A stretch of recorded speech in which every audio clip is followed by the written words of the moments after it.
Olá a todos. Hoje eu gostaria de falar um pouquinho sobre medição de idade de rocha. Tá? Quando a gente fala que a gente mede a idade da rocha utilizando o urânio 238, que se transforma em chumbo, o que a gente quer dizer com isso, na verdade, é que a gente não mede a quantidade de urânio e chumbo dentro da rocha.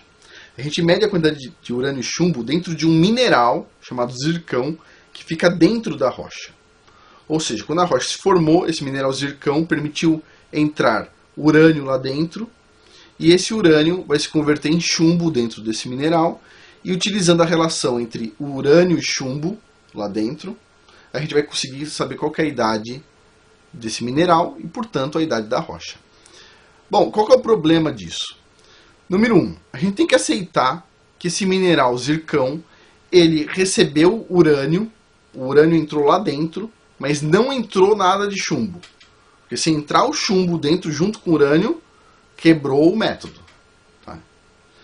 Bom, de qualquer forma, o chumbo ele é muito grande, então é razoável acreditar que não vai entrar muito chumbo dentro do zircão. Tá? Bom, a segunda hipótese que é levantada é que a gente tem que conhecer com muita precisão a meia-vida do urânio 238. E como eu mostrei no vídeo anterior, bom, essa meia-vida não é tão bem determinada assim. Mas, tudo bem. Tem uma terceira questão. A terceira questão é, a gente tem que acreditar que essa meia-vida do urânio foi constante durante esses 4,5 bilhões de anos. Ou seja, a velocidade média do decaimento radioativo foi constante, ou mais ou menos constante no tempo. O que não é verdade. Não dá para aceitar isso como verdade. Por quê? Vou fazer uma analogia.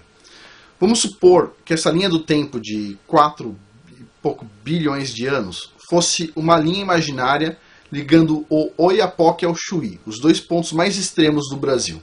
Ok? E vamos supor que eu fosse fazer uma viagem de carro entre o Oiapoque e o Chuí.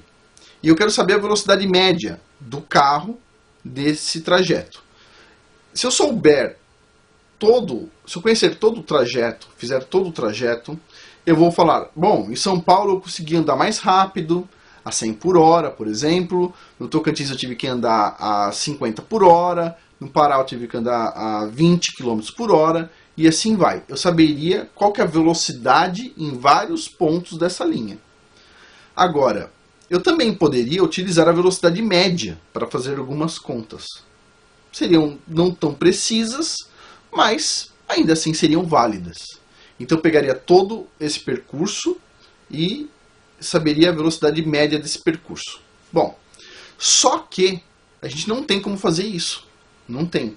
Para o caso do urânio 238, a gente não tem como olhar para esses 4 e poucos bilhões de anos e saber qual que é a velocidade média do decaimento radioativo nesse período.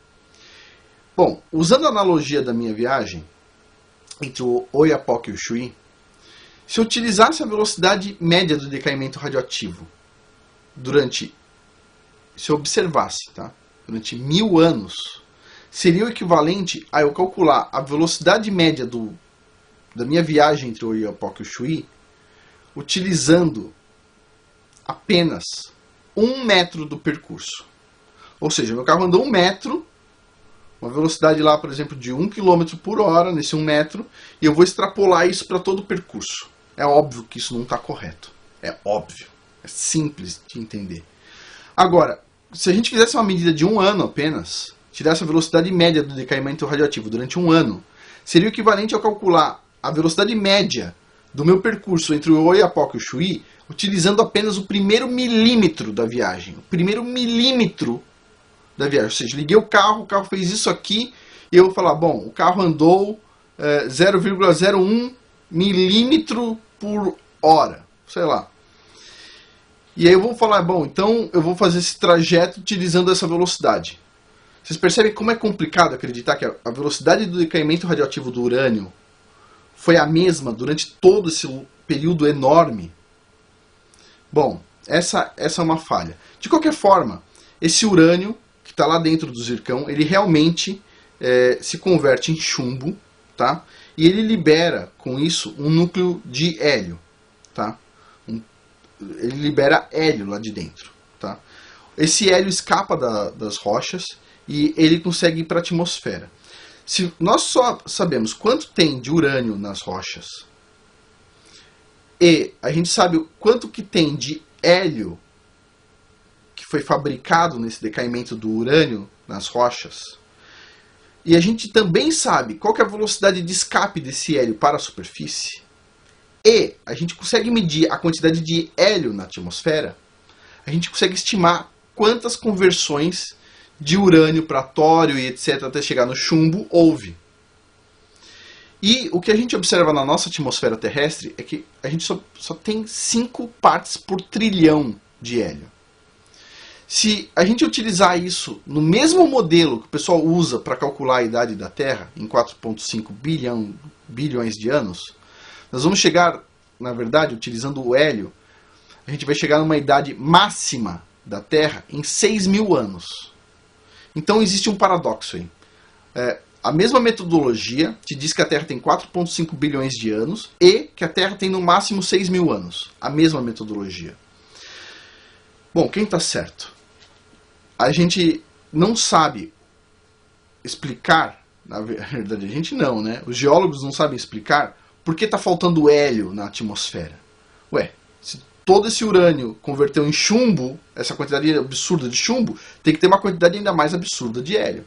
Se a Terra tivesse 4,5 bilhões de anos, deveria ter muito hélio na atmosfera terrestre. Mas só tem um pouquinho, só 5 partes em 1 trilhão de hélio na atmosfera terrestre. Então, isso indica que a Terra tem no máximo 6.000 anos. E o que explica as observações que nós temos hoje é que a meia-vida do urânio 238 variou ao longo do tempo. Ela não foi constante nos 4,5 bilhões de anos. Ela sim teve um pico, converteu mais urânio de urânio para chumbo, teve mais conversão de urânio para chumbo durante um período, e depois essa velocidade média de decaimento radioativo mudou novamente. É isso que hoje a gente começa a entender melhor, e vocês vão ver a implicação disso no próximo vídeo e nos próximos vídeos, que eu vou falar sobre a tectônica e a geologia adaptada para um modelo com uma Terra mais jovem. Bom, de qualquer forma, as evidências que a gente tem é que a Terra é muito jovem, ela não tem mais do que 6.000 anos, e, puxa, isso muda toda a ciência do jeito que a gente conhece. Não dá para ter evolucionismo com uma Terra com 6.000 anos apenas, não dá para formar uma Terra com base na gravitação, girando lá poeira num sistema solar em 6.000 anos, não dá para fazer nada em 6.000 anos. Se a Terra tem esses 6.000 anos, e eu vou mostrar que tem, com base em artigos da Nature e Science, bom, a Terra foi criada e, bom, isso todo mundo que está vendo o vídeo já sabe, né? É meio óbvio, mas aguardem o próximo vídeo, vai ser muito interessante. Obrigado.